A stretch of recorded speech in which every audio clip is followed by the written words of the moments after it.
৬০০ বছরের পুরনো মসজিদ, লুকিয়ে আছে অজানা রহস্য। কোথায় রয়েছে এই রহস্যময় মসজিদ? এ নিয়ে বিস্তারিত থাকছে ডেস্ক রিপোর্টে। ইট পাথরের ব্যস্ত মহানগর ঢাকা আজ আকাশছোঁয়া ভবন আর আধুনিকতার ছোঁয়ায় বদলে গেছে।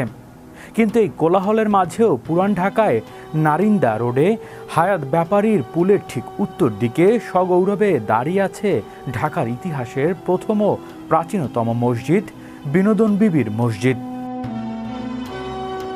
মুঘল আমলের আগে সুলতানি আমলে ১৪৫৭ খ্রিস্টাব্দে বা ৮৬১ হিজরিতে বাংলার সুলতান নাসিরউদ্দিন মাহমুদ শাহের শাসন আমলে এই মসজিদ নির্মিত হয়।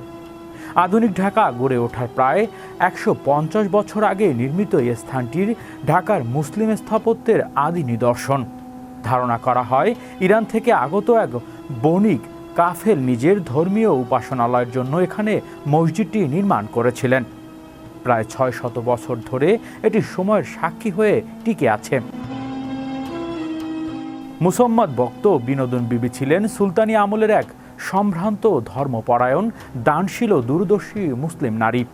সমাজ কল্যাণমূলক নানা কাজে যুক্ত থাকার পাশাপাশি এই ঐতিহাসিক মসজিদ নির্মাণের মাধ্যমে তিনি ঢাকার ইতিহাসের নিজের নাম অমর করে গেছেন। মৃত্যুর পর তাকে মসজিদ প্রাঙ্গণেই সমাহিত করা হয়। ১৪৫৭ সালে ঢাকা তখন কোনো প্রাদেশিক রাজধানী ছিল না, ছিল একটি গুরুত্বপূর্ণ বাণিজ্যিক কেন্দ্র। সে সময় মসজিদটি ছিল এক গম্বুজ বিশিষ্ট ছোট বর্গাকার স্থাপনা, যার দেয়ালে ছিল অত্যন্ত পুরু। এটি স্থানীয় মুসলমানদের ইবাদত ও ধর্মীয় আলোচনার কেন্দ্র হিসেবে ব্যবহৃত হতো।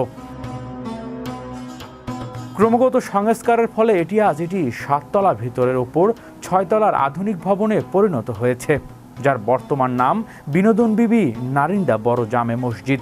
তবে অনিয়মতান্ত্রিক সংস্কারের সুলতানি আমলের উত্তর দক্ষিণ দেওয়াল ও মেহরাব হারিয়ে গেলেও পূর্ব উত্তর দেওয়ালের কিছু অংশ এবং আদি গম্বুজ এখনও প্রাক মোগল যুগের স্মৃতি বহন করে। প্রতি শুক্রবার জুম্মার নামাজ ৬ তলা মসজিদটি কানায় কানায় পূর্ণ হয়ে যায় আর মনে করিয়ে দেয় ঢাকার গৌরবময় অতীত ও প্রাচীন মুসলিম ঐতিহ্যের কথা। হৃদয় আশিস, বিশ্ব বাংলা 24 নিউজ ডেস্ক।